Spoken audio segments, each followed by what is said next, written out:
Hello, everyone. Wow, so here we are again on a Friday night. If you can hear and see me, go ahead and put a comment below and let me know that everything is working properly.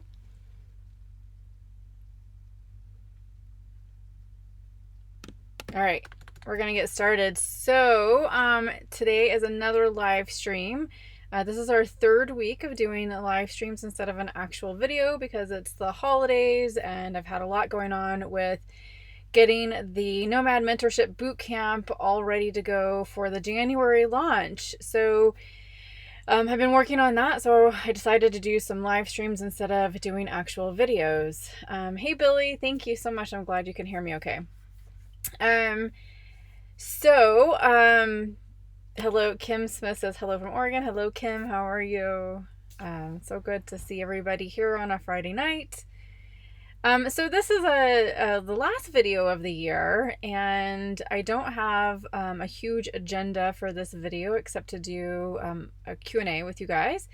And I did take some questions that were showing up in the comment section of the videos. I have about 10 of them from different subscribers, and I thought I'd go ahead and answer those in this video. But if you have questions, go ahead and leave me a comment below in the live chat area, and I'll go ahead and answer that question live for you. Hey Sandy, you're in Blythe. Wow, it's not very far away from where I'm at.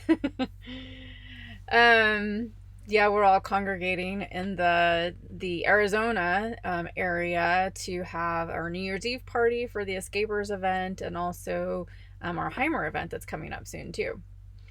All right, so let's get started on the questions. I'm going to try to make this a shorter live stream because some of them are getting rather long unless you guys have a ton of questions, but otherwise we're going to try to keep this to 30 minutes.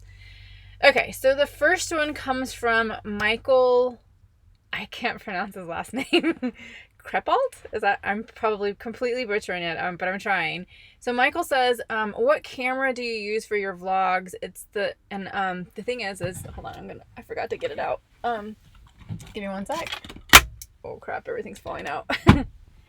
So I use this Panasonic Lumix. I don't know if you can see that. But I like it. It has a flip out camera, or I'm sorry, flip out screen, and you can actually flip it around to, if you're doing the vlog style, right, like this, or if you have it turned around where you're pointing out, you can have it face this direction. And this is actually my secondary camera. I usually have a external microphone on it, but it's a Panasonic Lumix G85. I have two of them because this one actually is broken. The audio doesn't work on it. This is the one that I busted. It fell out of a compartment onto the floor while I was driving in Texas because I didn't have it secured properly, and the mic jack on it, which is over here, the external mic was in there and it just shoved the whole thing inside of it, so it doesn't work. So I use this now for things where I don't have to have audio exactly.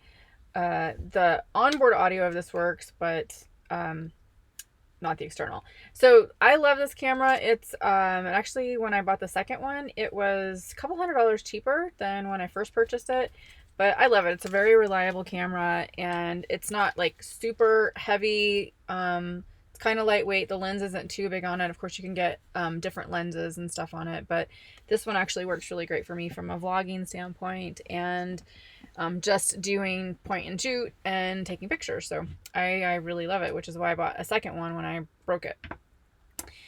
All right, so let's see. Oh, Christine from Iron 9 Fitness is here. Happy Friday to you too. Billy says, what are you doing for New Year's Eve? You just answered my question. Yes. Okay, so let's get to the next question. Seeking Joy now asked, who provides your RV insurance? So I use Progressive Insurance, and that insurance word just came out kind of weird. Progressive Insurance. And I used to be with Geico when I had my car, just a regular car, but they don't insure full-timers if you don't own a separate vehicle, which was quite interesting. So I didn't know that until I purchased my Class C RV, And I ended up going with Progressive. They have full-timers insurance with that company. And so I have my RV is completely insured. All the contents are insured inside of it. And the other thing that they offer for full-timers is something called total replacement. And so if anything happened to my RV, if it was completely totaled, they would provide funds to purchase another RV at the same exact price that I purchased this one for, not at the depreciated price that the van would have been valued at prior to it being totaled. So that's a good news for Progressive. Let's see. So we have Derek is here. Hey Derek. Robert Stitch. Ever made a mistake at the dump station? Yes. I'm trying to think. Maybe twice. One time was really bad. I didn't realize that the valve was the hose wasn't attached to the valve properly. This is when I had my Class C, and there's like these little I don't know what you call it, like these little things on. Hold on one second. Give me 1 second, please. So there's this little like hook on it that hooks onto the actual valve, and the hose was not clamped on properly. I thought it was, but at the bottom of it, it was not. And when I opened the gate, if you will, to let the black tank open and dump out, yeah, sewage went everywhere. It was disgusting. Like, I think I'd only been RVing like a month when that happened. It was so bad. So yeah, that was not fun, and I never did that one again. I always made sure that everything was clamped on properly. Okay, so let's see. People need to be nice in here, by the way. There's some spammy messages on here that I'm having to delete, and it's taking my time away from everybody. So let's try to keep it nice in here, folks. Mark says, hello, good to see you again. Hello, Mark. New York Gaming. Hey, my friend Dominic keeps dying in a video game. Tell him to quit it. I don't know. See, these are the spammy messages that are on here. I'm going to end up spending all my time deleting these people. Hey, Christine, I'm going to make you a moderator if you don't mind. Maybe you can help me out. Christine at Irene Iron Fitness. Feel free to bump people off who are being antagonistic and not paying attention to this. Let's see. So, New York Gaming, sorry, but you're spamming me. All right. There's some other people on here that are asking weird questions too. We're just going to ignore them. Okay, so Patsy says, if you boondock a couple of weeks, how or where do you store trash? That's a great question. So I actually have like large bags. So most of my trash, let me back up, goes into like small little grocery bags. I recycle my plastic grocery bags, and I put all of my everyday trash inside of there. And I keep it kind of two separate trash bins. One is for like recyclables, cardboard, things that you can like really push down, no food related items, because in a pinch, I could put that outside and, you know, it wouldn't attract critters or anything like that. And so I can put that outside and leave the food stuff inside here. The last thing you want is, you know, mouse and rodents and things like that coming over and getting into your trash or climbing into your vehicle or attracting them to your RV. So I do that. The other thing I do is I will keep some of my trash, like let's say that food trash is piling up, but I'm not going to leave yet. I have these other large garbage bags, and I'll double bag them and tie them up really well and just stick them like up in my dashboard of my van. That way it doesn't smell, and it's off of the ground, so it doesn't, like when I say the ground, meaning like the floorboard of the front area. So in case like mice or anything like that smells it, they can't come up through the engine compartment and then into the RV somehow. So I always like, I'm really careful about that stuff, because I did have a mouse one time in my Class C, and I don't ever want that to happen again. Thankfully, it didn't do any damage, except eat my dog's dog food. And yeah, that wasn't cool.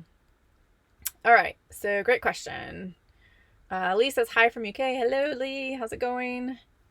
Alex says, let's see, not sure if you covered before, did your mile per gallon decrease when you put the new all-terrain tires on, and by how much? It did decrease by about 15%. And I knew that going into it because, I'd done my research and I knew other people that had put these tires on. But it wasn't a big deal for me. I mean, it was getting around 17 to 20 miles per gallon with the all-weather tires. But then when I put the all-terrains on, I got anywhere from like probably 14 to 16 miles per gallon. So percentage-wise, it seems like a lot, but it wasn't an extreme amount. But I was willing to like take that risk. I had gone from 9 miles per gallon in my Class C. So I was willing to go ahead and do that because the all-terrains are just so much better for the places that I'm at. And I'm really, really glad that I got them because it helps like if you're in places where it's really, really rocky, or if you get in a place where there's mud. There's been a few places that have been quite questionable. And I think that it really saved me. So by the way, guys, speaking of that, I told you guys, I've never had a flat tire in my entire life. Never had a flat tire. I've been driving since I was 16. I'm in my 40s now and never had a flat. Well, I had a flat, a couple weeks ago. And it wasn't like completely flat. It was a slow leak. And thankfully I was around my skater friends and they had an air compressor. And so I got to learn how to use an air compressor. I have not been traveling with one. I'm sure some of you guys are going to get on to me for that. But I haven't traveled with one because I have, roadside assistance and have all these things that like can help me if I do have a flat tire. And so I just never did, and I never got a compressor. Anyway, so my friends let me borrow their air compressor, and I aired it up, and then I went to Discount Tire, who actually installed the original tires, and I have my insurance through them, and it worked out fine. It was a nail. There was a nail in it. So I guess, the all-terrains won't keep nails from going through there, but anyways, it was kind of weird. But what did I do? I went and bought an air compressor now, so have one of those. My friend's it's called Viair, and I guess it's one of like the best ones out there, doing all the research and stuff on it. I really like it. It filled my tire very quickly, so now I have an air compressor that I'm hauling around with me. So great question, Alex. Thank you for that. Let's see. Mark says, you ever come to Watkins Glen, New York? You always have a place to park while visiting. Oh, thanks, Mark. I appreciate it. I don't know when I'm going to be in New York. It's been a while, actually, almost 2.5 years since I've been there. Deb says, hi, Amber, checking in from Minnesota. Hello, Deb. Good to see you here. Mark Wiley. Hey, Mark. How's it going? Going to see Mark here soon at our Heimer event. He is a Heimer owner as well, from Canada. He's driving all the way from Canada to Arizona. So thank you, Mark, for that. Let's see. Robert says, I guess since you only have gray water to dump on the Heimer, is it only half as gross? No, the cassette toilet can be gross too. I mean, it's still sewage and you can still make mistakes with that.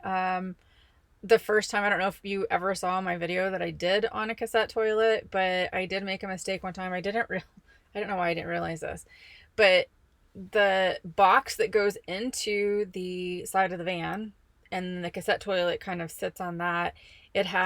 When you pull that out, it releases the valve that's connected to the toilet. So what happens is when you pull the box out, that valve opens and anything that's sitting in the toilet is supposed to dump into the tank, except the fact my tank was full, and so I didn't dump what was in the toilet inside of the tank, thinking it would just stay there, right? That valve doesn't open when you pull the box out. How did I know? I mean, I'm not in the RV looking at the toilet when I pull the box out. And all of the contents of the toilet went inside of the container area where the cassette toilet resides. It's pretty gross to clean up. So learned my lesson on that, and I put that in my video to make sure that people don't do that and can learn from my mistakes. So that was probably worse than the first one that I ever did, where sewage fell off all on the ground. Let's see, Joanne. Hey, Joanne. She says, can't stay long, but wanted to say, hey, keep up the good work. XOXO. Hope you enjoyed your Christmas, Hanukkah holiday. Yes, I did. Thank you so much. I hope you did too. And I will get back with you. I think I have an email from you that I need to respond to, so I apologize that I haven't done that, but it's good. I'm glad you're here. Christine, thank you so much for helping me with the comments. Howard says hi from Michigan. Hello, Howard.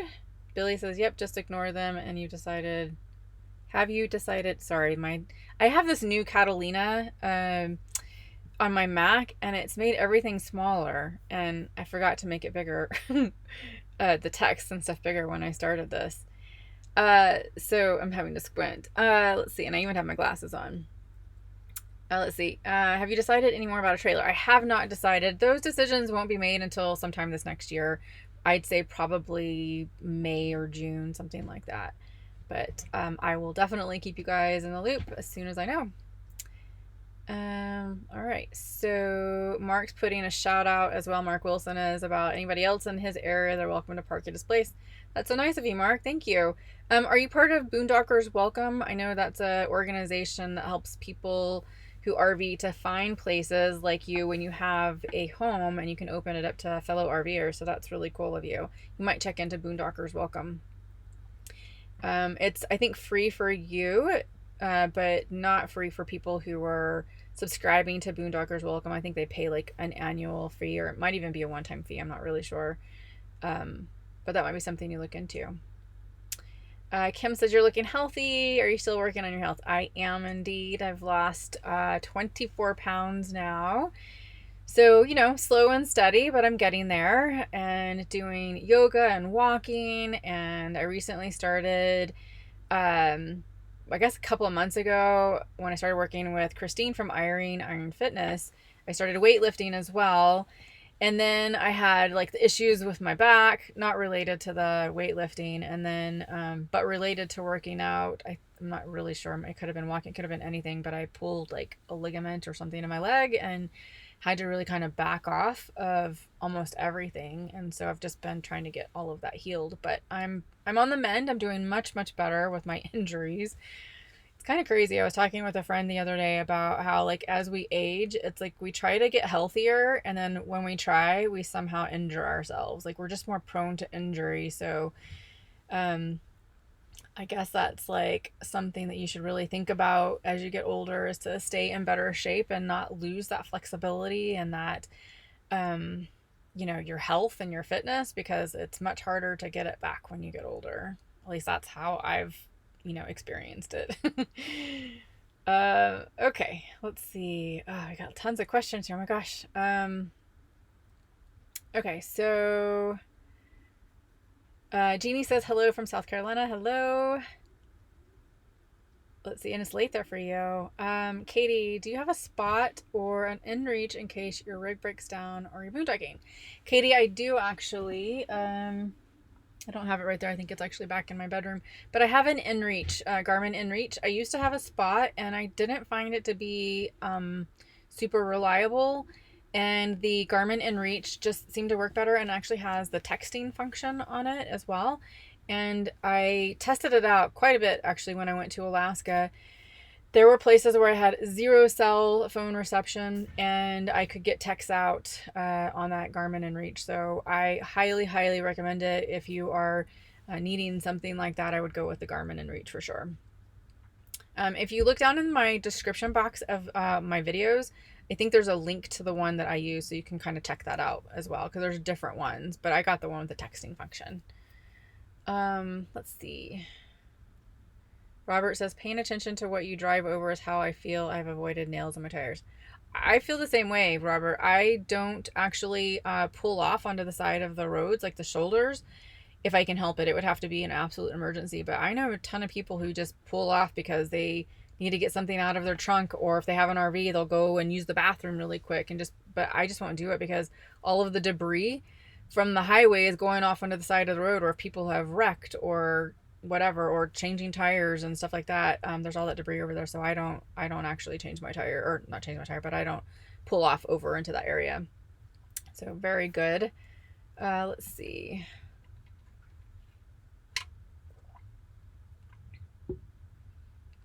I'm reading Mark's comment. Mark Wilson says, I said after you said I've never had a flat that you would now, and look what happened. Yes. Ugh. Hopefully, you know how they say sometimes things come in threes. I'm hoping that that's not the case. At least I have an air compressor now, right? And I do have Fix-A-Flat, but from my understanding, if you put Fix-A-Flat inside your tire, if it was a repairable tire, it might not be so repairable after you do that. And I didn't want to have to replace all four of my tires because since I have the all-terrains and they're about a year and a half old, I probably would have to replace all four tires. Okay, so I'm going to switch back to some of the other questions that subscribers have asked before. So let's see. So Webb Brown asked, does your AC run off of solar or does it need a hookup? So the AC technically runs off of the batteries, and my batteries are powered by solar, or they could also be powered by plugging into shore power. Most of the time I'm not hooked up to shore power, so most of my energy that I get into my batteries is definitely from solar. So I guess you could say yes, it can be run by that because it's going into the batteries. It will not last that long if you do that, meaning the batteries will discharge very, very quickly. And so I don't tend to use an AC. I don't tend to try to stay in places where it's that hot where I'd have to use an AC, or I just try to acclimate. Opening the windows, there's a lot of ventilation in the van. I also have a fantastic fan in the bathroom. And so that if you open up one window, use the fantastic fan, it really circulates the air and stuff around here. But as far as the AC is concerned, if your batteries do start to run low on this particular RV, which is the Heimer, you may or may not know they no longer make these, but it has a second alternator on it. And so I can turn that second alternator on. It's marketing wise, they call it an underhood generator. And so it does the same thing as a generator, a normal generator would do. It just helps to recharge your battery. So you could run the AC effectively off of that as well. And then if you have, there's a lot of RVs that are coming out, or sorry, vans that also have just small generators. And typically those will be able to run those AC units too. Hopefully that helps. And you could definitely, of course, run it off of being hooked up. So the other question, I don't have a specific person that has asked this. I've had multiple people who have asked this, but I have a video out there that talked about how I get Wi-Fi on the road. And one of them, there's several of them that are out there, and one of them has to do with AT&T service. And when I did that video, the price for that service was $85 to get an AT&T unlimited, unthrottled, no data caps, nothing. It was $85 when I did that video. It's now $90. So people were asking me, like, why was there the difference between the video and what it is now? And the fact of the matter is that was, that's been a while, like maybe 9 months ago, I think, since I did that video, and prices go up. AT&T had a price increase. And so the third party company that I use went up as well, only by $5. But the great news is if you decide to get on that plan, and the price goes up, you're grandfathered into the same price that you started with. You'll never have a raise in price. So just wanted to clear that up for anybody. Let's see. So I think I just saw a question kind of about that. Joe Route with Frankie says you use Verizon Boost, right? I use Verizon Prepaid, which they no longer offer, and it is the unthrottled, unlimited, no data caps. Unfortunately, they don't have it anymore. So I apologize for that. I had a video out about that one as well, but that came out last November and they ended it this May. So you have to really kind of pay attention to what's going on. There's a group called Technomadia that you can actually go to their website and find all of the latest information about the new plans that are coming out. They're usually like the first ones in the travel industry to come out with what those plans are. And so you can jump on any new plans that have those unlimited, unthrottled, no data caps. It's important to remember the no data cap because a lot of them say unlimited, but they have a data cap, which I don't know, to me is not unlimited, but whatever. Some marketing genius came up with that, I guess. All right, let's go back to your questions here. I'm going to get some more water while I'm reading. Being back in the desert, I've been so thirsty and almost feel dehydrated. Okay, so Sandy Walburn says, does anyone have a favorite campsite outside of Phoenix? I have a doctor appointment in February there. We have a Class A, thanks. There's some BLM. Saddle Mountain is west of Phoenix. You might try looking at that. And then there's a couple of spots north. Depends on where you're at, because Phoenix is kind of large. If you're just needing to do it for a couple of days, you can actually go to Camping World, and they have the one in Mesa is the best one. And they have a lot in the back of their building. You can actually plug in and get electricity and everything too. It's quite nice. It's very quiet. It's in a residential area, so you might try that, Sandy. Mark says, all good. Really looking forward to Quartzsite. Yes, I think we all are too. And it's going to be super busy. I don't know if you've heard. RTR is actually going to be in Parker this year at the Parker Fairgrounds, which is just north of Quartzsite. And there's no camping whatsoever.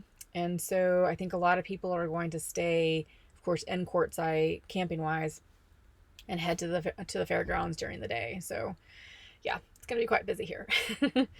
All right. So Joanne says, come up to New York. Joanne, I'm going to eventually. I miss the East Coast, actually. I was only there for a short time when I had my Class C, and that trip was what actually prompted me to get the van that I'm in now. So I'm prepared to deal with like the smallness factor of the East Coast. Smallness meaning like parking spaces, and things are just more compact there, and a lot more people. Sandy says, hey Amber. Hello, I'll see you soon. Lee J. We don't have the RV culture in UK you have in the States, so I live vicariously through you and other RV channels. Lee, that's so great. I wish you guys had that kind of a culture there. I see a lot of people who have been traveling to European countries and taking their van with them. But I guess it's just different. But I'd be interested to know, like, how is it different for you guys versus us? Because I know people travel in vans and stuff around there, or is it just it's more prominent here because we have like more land and stuff to boondock on? I'd be kind of interested to hear your thoughts on that. Okay, so Mark says, where's a good place to buy the Berkey water filter? Mark Wiley. Mark, I bought mine on Amazon, actually. That's the best place that I found. They usually have the best prices, and of course you can get you can get it shipped to you very quickly. You know what? I'll message you after I'm done with this live stream and let you know some more specifics on that, because I can give you an address where you can ship it to, because I know where you're going to be, especially if you want to get it here in the States. But I'll message you after this. Billy says, congrats on the 24. Thank you, Billy. I know, it feels good. Oh my God, I'm so excited. He's talking about the 24 pounds that I lost, if you guys didn't catch that part, if you weren't on here earlier. Mark Wilson says, thanks, I'll check on that. I have 50 acres in the country to park on and convenient to the towns around me. Oh my God, 50 acres. That's like amazing. So are you RVing yourself, Mark? Mark Wilson. So Mark Wiley says, remind me to chat with you about timed caloric restriction in Arizona. Okay, that's interesting. I'll ask you about that, Mr. Wiley. Let's see. So Cheryl Smith says, hey Amber, happy to be here. Hey Cheryl, so glad you're here today. All right, so I'm going to jump back over to the questions here. We're at almost 30 minutes. I'm going to try to wrap this up as quick as possible. I know we have some more questions coming in. Let's see. So Robert Webb asked if I enjoy the van more than I do the Class C. It's different. I love my van, actually. It's just smaller, and it doesn't have as many of the luxuries as I did in the Class C as far as spaciousness. The Class C was only 26 feet. This is 20 feet, so I'm at 6 feet is a huge difference. But it had a lot more storage, and the bathroom was completely separate, and I liked that because I had a shower and things like that. I mean, this has the shower, but it's a wet bath, so it's different. I don't use the shower in here. It had a couch. It had the dinette, had two booths, but the chairs, on each side of the table. which I didn't always use. So that's why I figured I could, downsize into the van. But, I really love the van. It's like got me into a lot of places that I wouldn't have gone in the Class C. And so I've really been enjoying it a lot. And now that I have that outdoor clam shelter that I use, that helps me to feel like I have a more spacious setting. It's kind of my extended living area. So I think both of them have pros and cons. And I loved my Class C. It was a Winnebago Spirit. It was on a E450 Ford chassis, and that thing was just a workhorse. I love it. So it was really, really great. I had no complaints with it whatsoever.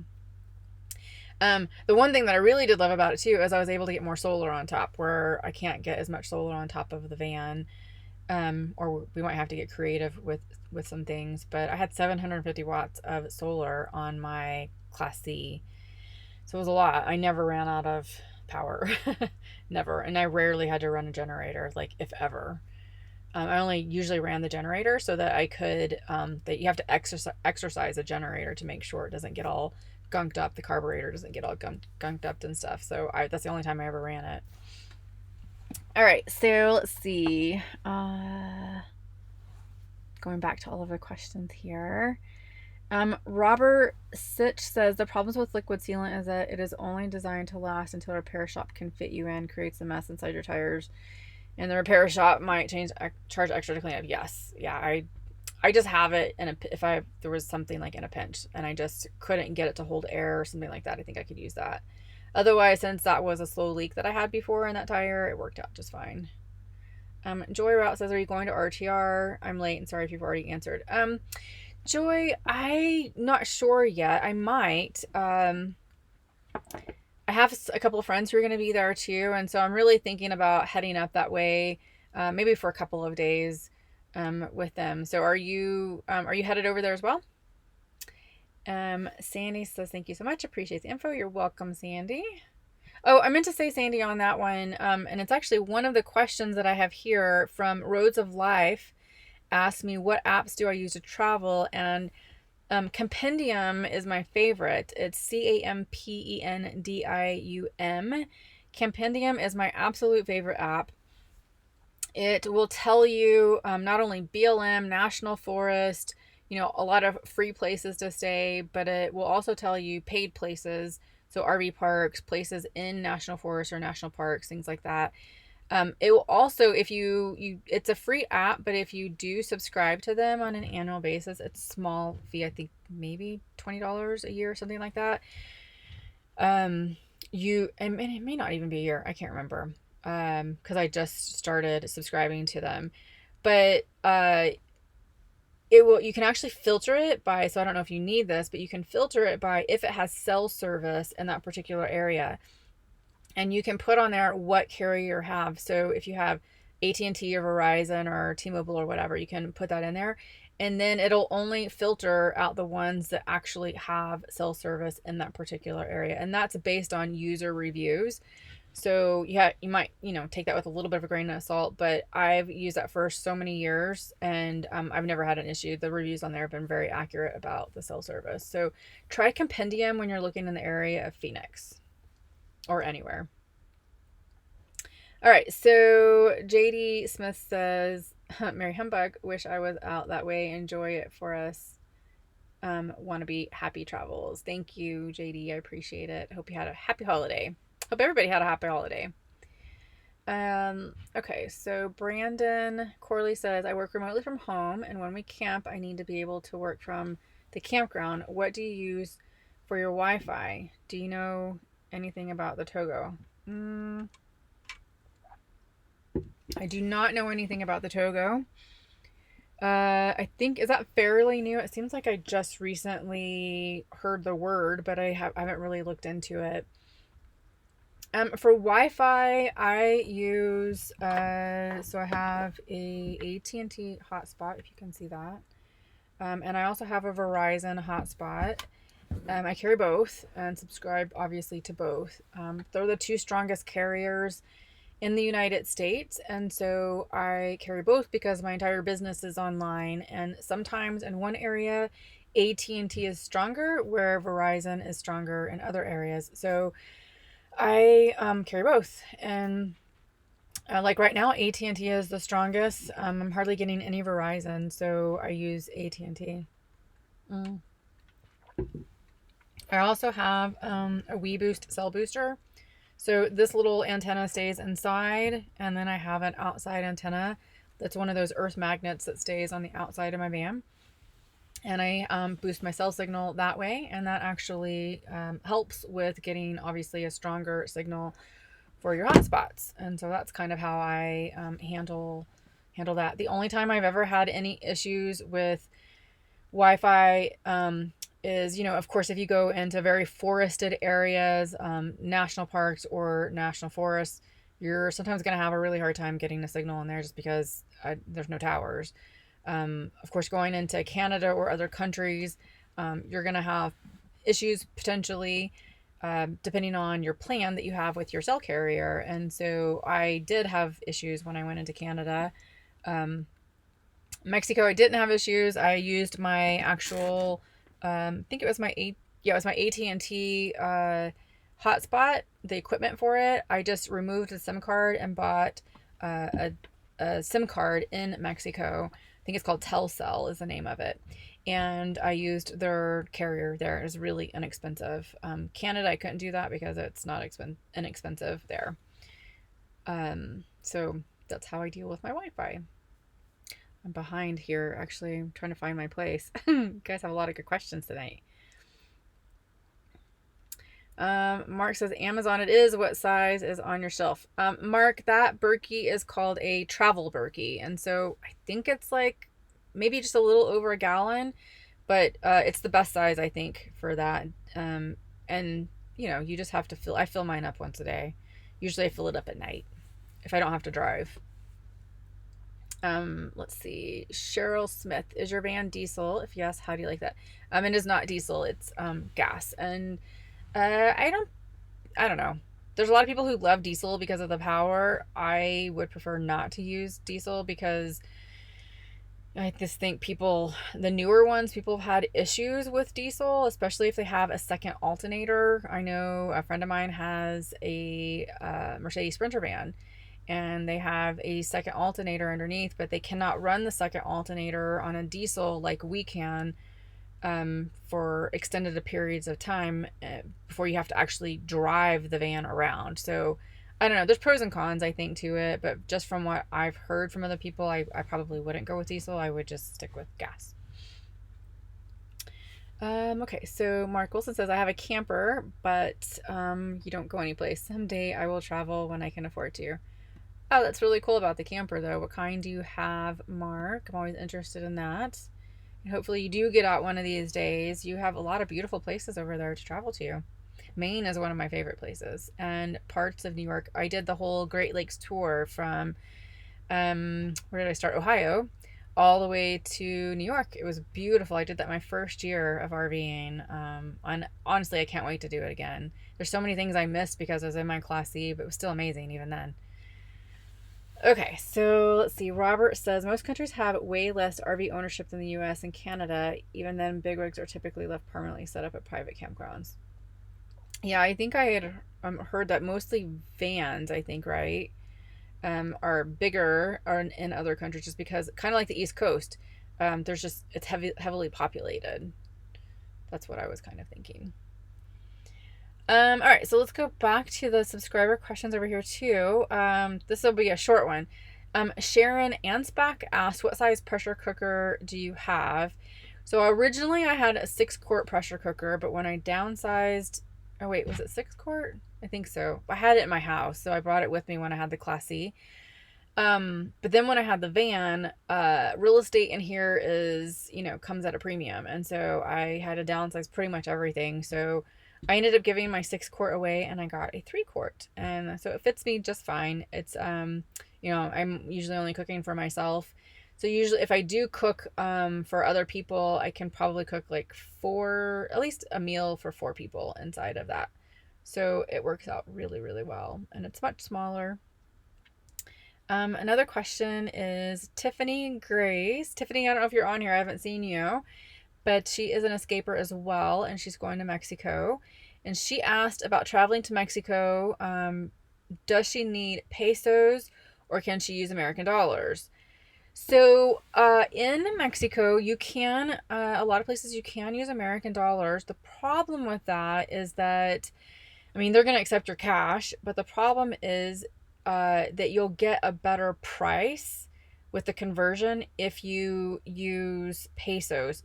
Meaning their price is going to be cheaper for you. So I've seen some places that have menus where it says if you're paying in US dollars, here's the price, and if you're paying in pesos, here's the price, and if you do the conversion, it's much cheaper to use pesos.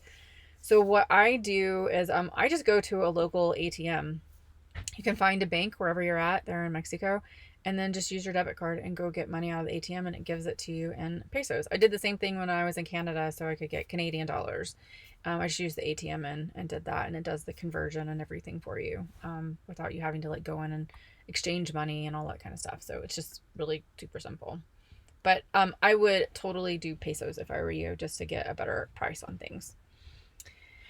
All right, so let's see. Oh my gosh, we got to wrap this up. It's almost 45 minutes after, or not after, but 45 minutes into it. Okay, I'm going to take just a couple more questions here. Oh my God, I'm really squinting. Sorry, guys. Let's see. Joy says, I'm going to RTR first year. I'm excited, even if I have to travel back and forth to campground. I know, it's like kind of such a bummer, Joy, that they're doing that this year. But from what I understand, Bob Wells could not get the BLM land that he needed. It was going to be a really hefty price. And as you know, he does this whole event for free. So I'm sure, like, I don't know what's happening at the fairgrounds. I mean, he may be paying for that as well. Usually they do charge, but it's probably a lot cheaper than, what BLM was asking. But yeah, that's kind of a bummer. But you'll connect with people at RTR, and then you'll just hang out with them and camp with them. That's typically what happens. You just start kind of forming groups. So don't worry.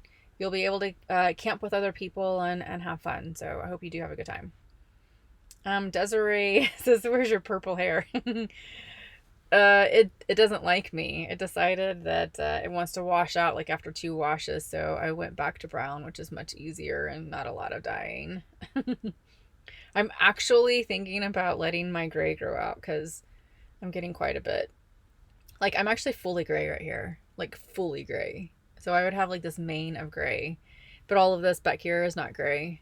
It's like, it would be salt and peppery, but I don't know. Like, I don't want to have to deal with that whole like line of demarcation, where the gray grows out and you have brown hair. And I don't want to bleach my hair because bleach is horrible on my fine hair. So I don't know what I'm going to do. I'll just keep dyeing it brown, I guess. I loved the purple hair, kind of like the different shades and stuff on it, but oh well. Let's see. Oh my gosh, I can't pronounce your name. Is it you? It's just UWE. I'm so sorry. I've been in the market for a new B van. Love the Heimer Active and Loft Edition, but my biggest concern is the warranty. How do you deal with this? I'm assuming since you've researched it that there's no warranty, and that's why you're asking. Yeah, I only had the benefit of the warranty for 1 year before all of this happened. I don't know, like, here's the thing. Most manufacturers only provide a 1-year warranty anyways, and so having a 6-year warranty was just icing on the cake for us. And to be honest with you, unless you're having like a huge major problem with your RV, I just would always prefer to fix things myself. I've been very fortunate in both of my RVs. I didn't have hardly anything break on them, but doing warranty work is difficult. Going to dealers and having to be on their timeline, especially if you're doing this full time, it makes it very difficult to get warranty work done because it can take a long time for them to look at your van, figure out what the warranty repair is going to be, actually get it all approved through the manufacturer, and then do the service on it, and that can take a really long time. So I don't know, I just say, like, do it yourself if you can.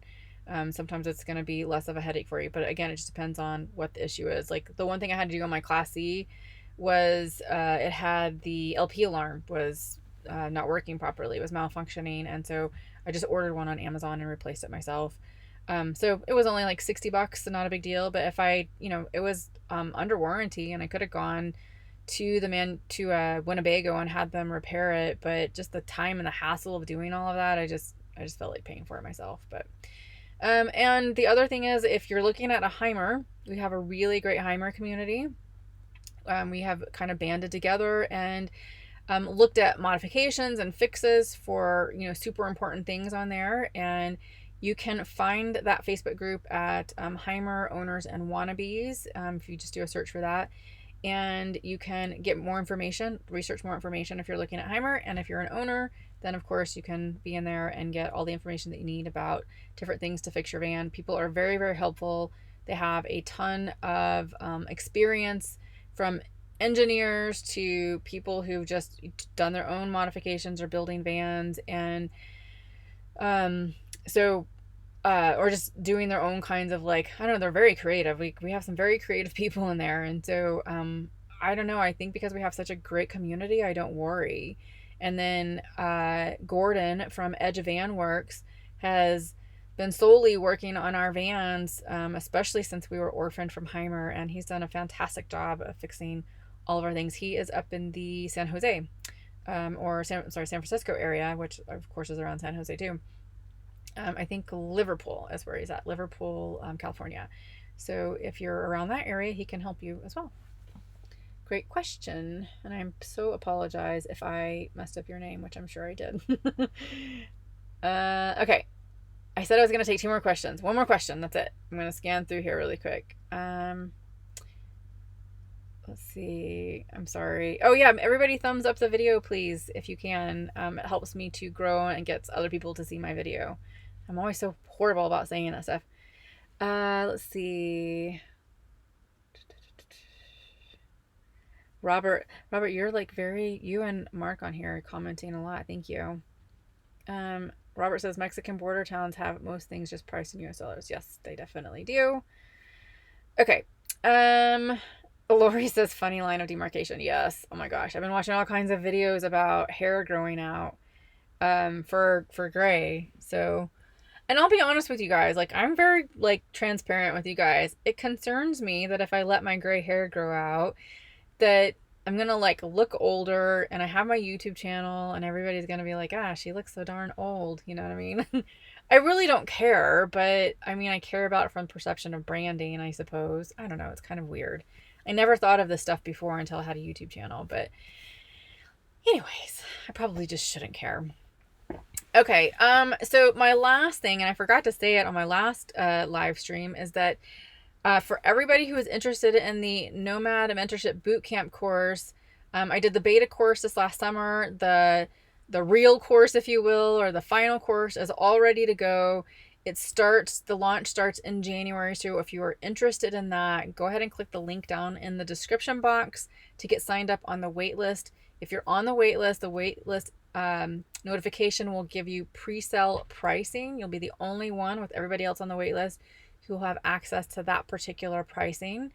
The Nomad Mentorship group also talks about basically how to transition to being a nomad. It talks about how to work remotely on the road. It talks about how to start a business online, anything and everything you want about RVing and being a digital nomad, or just a regular nomad. You don't have to be a digital nomad if you don't want to be. People ask me that question all the time. I do live video conference calls with students every other week, and we have a Facebook community group.